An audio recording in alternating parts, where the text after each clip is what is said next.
You're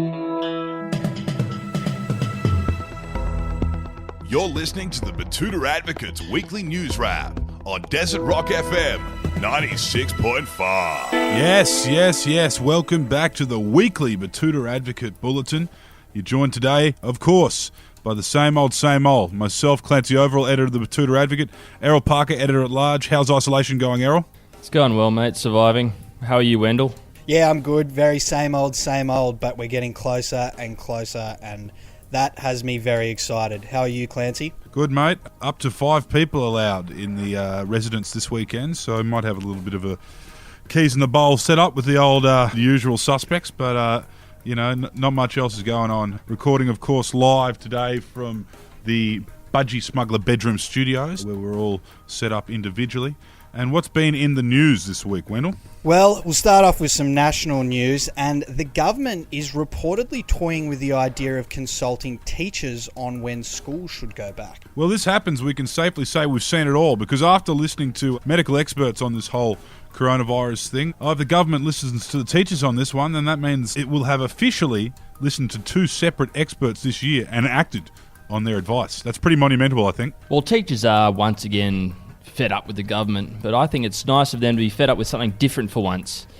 You know, if it's not the government with these teachers, it's the union or the department, the list never ends. So good on the teachers for finding something else to be cross about. What's next? Coronavirus takes their 9 weeks holiday?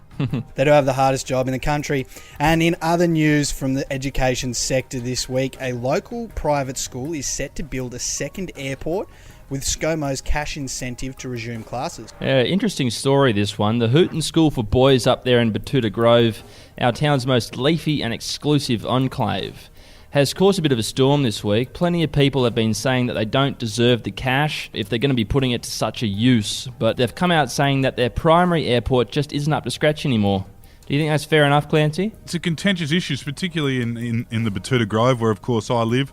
I mean, it seems these educators aren't too upset about going back to work if it means they can get another runway put in. But, that's a 20-year process. I wonder if coronavirus will be a speck in the rear view by then.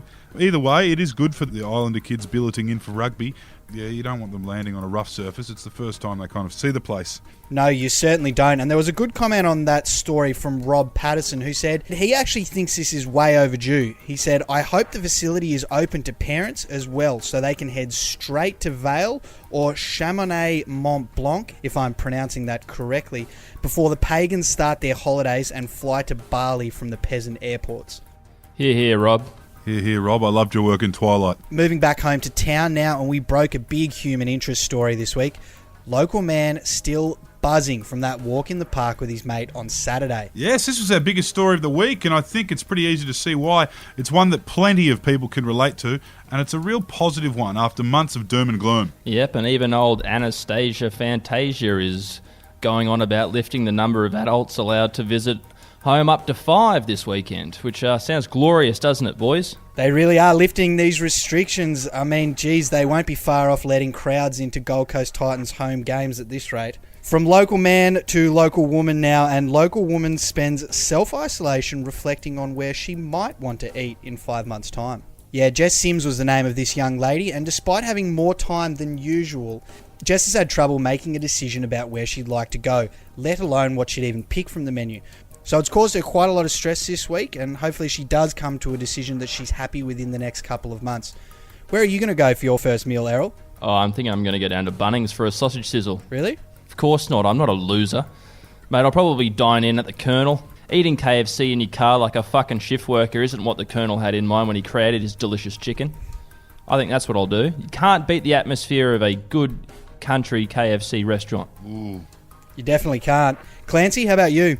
Well, knowing my luck, Wendell, I'll have the kids that day and be forced to eat at Pizza Hut, something like that, I'll have survived coronavirus, so I can go try my luck with the rat bait and the fucking salad bar.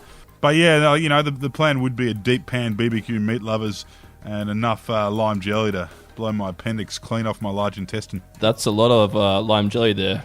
Clancy, moving along. Sounds wonderful. I think it'll be Guzman Y. Gomez for me.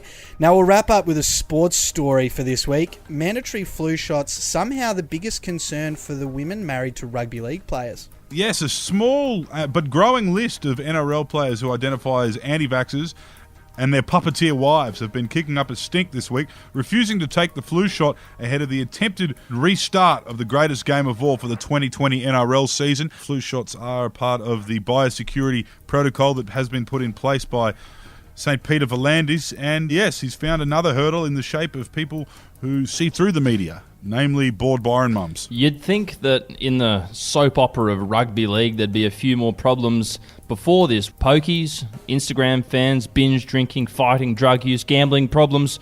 All of these things you'd think would rank higher than the effects of a vaccine, I'd imagine. They're all problems that the wet noodle from the AFL doesn't have right now, aren't they? Yeah, they're good problems to have. If you're listening, Gillian, fuck you. Yes, Gillan McLaughlin is not a wartime leader, that is for sure. And these are all good problems to have, really, in the scheme of things. The motto goes, if the boys are sniffing coke, they're most likely getting out there and playing good footy. Siege mentality. Yes, calling Peter Dutton won't get you out of this mess, Gillian. Always remember that. And I think that's a pretty good note to wrap up on. Thanks for tuning in this week, and we'll be back again in 7 days' time with all of the biggest stories from the Betoota Advocate. However, until then, we hope that you stay safe, and we'll talk to you soon. Goodbye. See you, mate. Mahalo, boys.